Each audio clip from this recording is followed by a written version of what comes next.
Hello दोस्तों, आज के इस वीडियो में हम लोग याद करने वाले हैं 20 एलिमेंट्स नेम, जो कि आपको बड़ी ही आसानी से याद हो जाएंगे।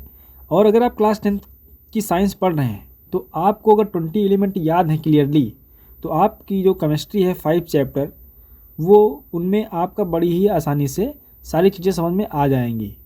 तो कैसे याद करना है चलिए बता देते हैं।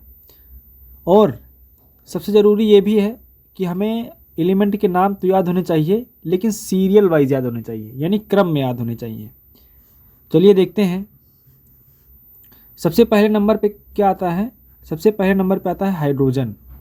सबसे पहले नंबर पे कौन आता है? हाइड्रोजन।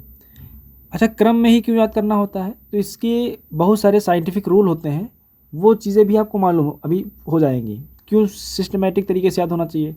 चलिए सबसे पहले याद करते हैं। सबसे पहले नंबर पे आता है hydrogen, helium, lithium, beryllium, boron, carbon, nitrogen, oxygen, fluorine, neon. देखिए, ये जो भी एलिमेंट है, सबसे पहले आप 10 याद करिए। सबसे पहले क्या याद करिए? 10 याद कर लीजिए। ये क्या है? हाइड्रोजन है। एक बार साथ साथ पढ़िए। दूसरा है, ये हमारा हीलियम है। उसके बाद ये हमारा लिथियम है। ये हमारा क्या है? बेरिलियम है। और ये क्या है? हमारा बोरान है। सी से हमारा क्या होता है? कार्बन होता है। एन से हमारा क्या होता है? नाइट्रोजन होता है। ओ से हमारा क्या होता है? ऑक्सीजन होता है। एफ से हमारा क्या होता है? फ्लोरीन होता है। और एन से क्या होता है? नियॉन होता है। तो ये जो है आपको 10 एलिमेंट सबसे पहले सीरियल वाइज याद करना है। कोशिश। Hydrogen, helium, lithium, beryllium, boron, carbon, nitrogen, oxygen, fluorine, neon. एक बार और साथ साथ में बोलिए। Hydrogen, helium, lithium, beryllium, boron, carbon, nitrogen, oxygen, fluorine, neon. इस फ्लो में अगर आप याद करेंगे तो आपको 10 बड़ी आसानी से याद हो जाएंगे। तो इनका सीरियल नंबर क्या हो जाएगा? 1, 2 पे आता है हीलियम, 3 पे लिथियम, 4 पे बेरिलियम, 5 पे बोरान, 6 पे कार्बन, 7 पे नाइट्रोजन, और 8 पे आता है ऑक्सीजन, और 9 पे आता है फ्लोरीन, 10 नंबर पे आता है नियॉन। तो आपको इस तरीके से भी मालूम, अगर हम पूछ लें कि 8 नंबर पे कौन आता है तो ऑक्सीजन, ये आपको याद होना चाहिए। उसके बाद 11 आप और कैसे याद करेंगे? तो उसके लिए भी बहुत ही आसान तरीका है। तो इसको ट्रिक है, इसके लिए जो 11 से 20 तक है उनके लिए एक ट्रिक है। ना, मग, अल, सी, फिर से, क्लीन, अरे, कक्का। इस तरीके से आप याद कर सकते हैं। ना, मग, अलसी, फिर से, क्लीन, अरे, कक्का। तो इस तरह पेयर बनाने का ट्रिक है।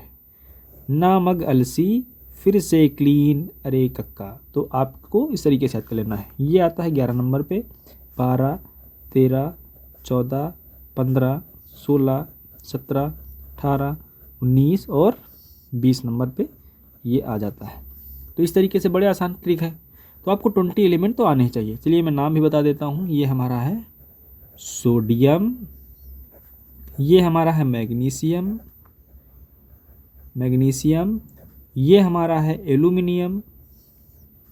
एल्यूमिनियम, ये हमारा है सिलिकॉन, ये है हमारा फास्फोरस, ये है हमारा सल्फर, ये है हमारा क्लोरीन, ये है हमारा आर्गन,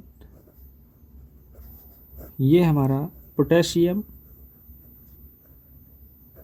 और ये है हमारा कैल्शियम। तो ये आपको इतना ही ज़रूर याद कर लेना है। चलिए ठीक है। इनसे हमारा क्या फ़ायदा होता है? तो देखिए, जितने भी जो भी एलिमेंट जिस नंबर पे आता है वही उसका क्या होता है? एटॉमिक नंबर होता है। जैसे कि मान लीजिए हमारा जो मैग्नीशियम है 12वें नंबर पे आता है, तो इसका जो एटॉमिक नंबर होगा, एटॉमिक नंबर भी कितना होगा? 12 ही होता है। 12। तो यानी कि एटॉमिक नंबर आपको मालूम हो जाते हैं। और इन सारी चीज़ों से हमारा सबसे बड़ा फ़ायदा क्या होता है कि आपको इलेक्ट्रॉनिक कॉन्फ़िगरेशन पढ़नी होती है। इलेक्ट्रॉनिक कन्फिग्रेशन भी पढ़नी होती है। इलेक्ट्रॉनिक कन्फिग्रेशन पढ़ना होता है। तो ये सारी चीज़ें क्या होती हैं, ये सारी चीज़ें आप लोग अच्छे से पढ़ेंगे कि जैसे कि जो भी एलिमेंट जिस नंबर पे आता है, यानी कि जिस नंबर पे आता है वो होता है उसका एटॉमिक नंबर, n सही दिखाया जाता है। और एटॉमिक नंबर से जिसकी अगर जैसे मैग्नीशियम हमारा, मान लीजिए हमारा कैल्शियम यहाँ पे लिखा है तो 20 नंबर पे आ रहा है, तो इसका एटॉमिक नंबर कितना होगा, 20 ही होगा। इसमें प्रोटॉन भी कितने पाए जाएंगे, 20 ही पाए जाएंगे। इलेक्ट्रॉन कितने पाए जाएंगे, इतने ही पाए जाएंगे। मतलब जितने प्रोटॉन होंगे उतने ही इलेक्ट्रॉन भी होते हैं। प्रोटॉन का नंबर जो है इलेक्ट्रॉन के बराबर होता है। तो इलेक्ट्रॉनिक कन्फिग्रेशन क्या होती है, तो चलिए बता देते हैं। किसी का जैसे ये है, क्या है, इसको बोलते हैं नाभिक बोलते हैं, न्यूक्लियस बोलते हैं।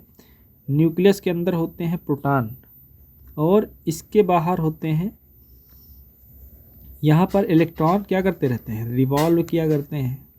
ये इसको बोला जाता है ऑक्टेट। अपने अपने ऑक्टेट में, अपने अपने ऑर्बिट में रिवॉल्व किया करते हैं, अपने अपने ऑर्बिट में या ऑक्टेट में रिवॉल्व किया करते हैं इलेक्ट्रॉन। इनका नाम होता है KLM और लास्ट में N, इस तरीके से होते हैं। पहले ऑक्टेट में जैसे कि ऑक्टेट है तो इसमें 2 इलेक्ट्रॉन होंगे, उसके बाद 8 इलेक्ट्रॉन हो सकते हैं। तो ये सारी चीज़ों में इसका काम आता है। तो 20 एलिमेंट ज़रूर याद होने चाहिए। और ये थी हमारी छोटी सी वीडियो, आपको 20 एलिमेंट ज़रूर याद हो गए होंगे, तो याद कर लीजिएगा।